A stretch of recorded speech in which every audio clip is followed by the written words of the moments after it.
fotokopi KTP sudah tak lagi berlaku sebagai persyaratan berkas atau dokumentasi. Per 1 Januari 2024, fotokopi KTP sudah tidak berlaku lagi untuk pengurusan berkas. Ini menyangkut keamanan dan kenyamanan semua orang, keluarga, pemerintah, dan negara. Harus teliti dan hati-hati biar nggak kalah sama mafia-mafia yang sering nyalahin aturan pemerintah. Halo Sobat Kompas TV, selamat tahun baru 2024. Kembali lagi di Netizen on Netizen bersama saya Sinta Bilenia. Sepekan terakhir ini banyak sekali berita yang menjadi sorotan netizen ya. Salah satunya fotokopi KTP yang sudah tidak berlaku lagi untuk pengurusan dokumen dan berkas-berkas. Dan ada juga tentang elektabilitas ketiga capres dan cawapres di berbagai daerah. Kira-kira gimana ya komentar netizen? Yuk kita lihat satu-satu komentarnya. Kita ke video yang pertama nih Sobat Kompas TV. Biasanya kan kalian kalau untuk urus paspor atau dokumen lainnya perlu fotokopi KTP. Nah, tapi per 1 Januari 2024 fotokopi KTP sudah tidak berlaku lagi untuk pengurusan berkas. Lalu apa ya yang menjadi pengganti dari fotokopi KTP? Yuk simak video berikut ini. Nah, inilah yang saat ini masih di tengah dimatangkan ataupun dirampungkan oleh pemerintah Glenis, di mana ini akan nanti ada kartu identitas digital. Kartu identitas digital ini sedikit berbeda dengan elektronik KTP yang selama ini kita miliki, di mana kalau misalkan kita menggunakan elektronik KTP ini harus memfotokopi begitu ya ketika harus mengurus dokumen-dokumen administratif lainnya. Namun nanti per tanggal 1 Januari 2024 ini pemerintah ini mulai mencanangkan atau mulai menghimbau masyarakat warga untuk beralih ke kartu identitas digital. Nah itu tadi video dari berita soal fotokopi KTP ya sahabat Kompas TV. Nah video ini nih cukup mendapat atensi dari para netizen nih, salah satunya dari @subari6632. Ini menyangkut keamanan dan kenyamanan semua orang, keluarga, pemerintah, dan negara. Harus teliti dan hati-hati biar nggak kalah sama mafia-mafia yang sering nyalahin aturan pemerintah. Memang ya sahabat Kompas TV, kalau menyangkut KTP yang terdapat identitas kita secara pribadi itu emang harus benar-benar hati-hati ya. Oke, lanjut ke komentar yang kedua, ada dari @31Swomainonas. Sekedar pengingat, bentuk digital lebih mudah dimanipulasi dibanding bentuk fisik.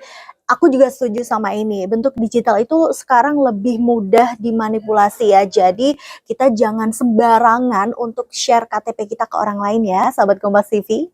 Kita lanjut ke komentar yang terakhir, ini ada dari @beotherjohn. Semoga kedepannya cukup scan KTP untuk urus semua berkas administrasi. Biar hemat kertas juga, dan jangan lupa peran pegawai pemerintahannya ya juga harus dibenahi. Nah, dengan kecanggihan teknologi ini sahabat Kompas TV tidak menutup kemungkinan kedepannya nanti kita tinggal scan-scan dokumen aja kalau mau urus berkas. Oke sahabat Kompas TV, kita beralih nih ke video favorit netizen yang kedua.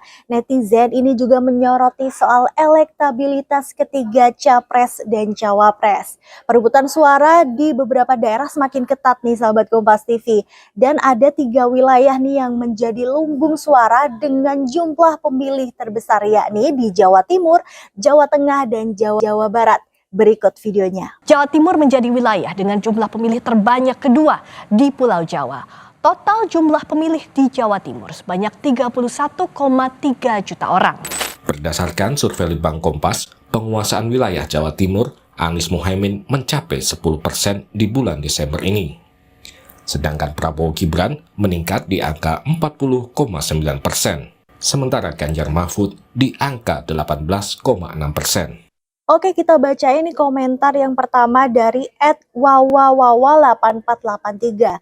Aku sebagai orang modern pilpres tidak pilih orangnya, tapi pilih keilmuannya, kecerdasannya, kejujurannya, dan kinerjanya. Kalau dibaca dari komentar netizen yang satu ini nih, netizen ini nih ngajak kita memilih tuh bukan orangnya siapa, tapi karena kejujurannya, karena keilmuannya, karena kecerdasannya, dan kinerjanya. Oke, kita bacain komentar yang kedua dari @kedaianugrah1013. Pilih pemimpin yang taat akan hukum karena ini yang paling terpenting dalam memimpin bangsa. Kalau pemimpin lahir karena hasil mengobok-obok hukum, ini sangat berbahaya saat jadi pemimpin. Pilih yang pasti-pasti saja, yaitu taat hukum, jujur, profesional, kredibel, amanah, dan mempunyai etika moral yang baik. Kayaknya netizen yang satu ini nih hampir sama ya kayak netizen yang sebelumnya, dia lebih mengedepankan tentang kinerja, kredibilitas, kejujuran, dan sebagainya. Kalau menurut kalian gimana? Oke, kita bacain komentar yang terakhir dari @wagiodini5824. Jarum secara historis adalah daerah yang menghasilkan banyak pahlawan, jiwa patriotisnya tinggi. Pasti akan pilih capres dan cawapres yang asli pribumi, bukan warga keturunan asing. Kalau dari komentarnya nih, netizen yang satu ini pengen pemimpin yang berasal dari WNI ya, bukan WNA.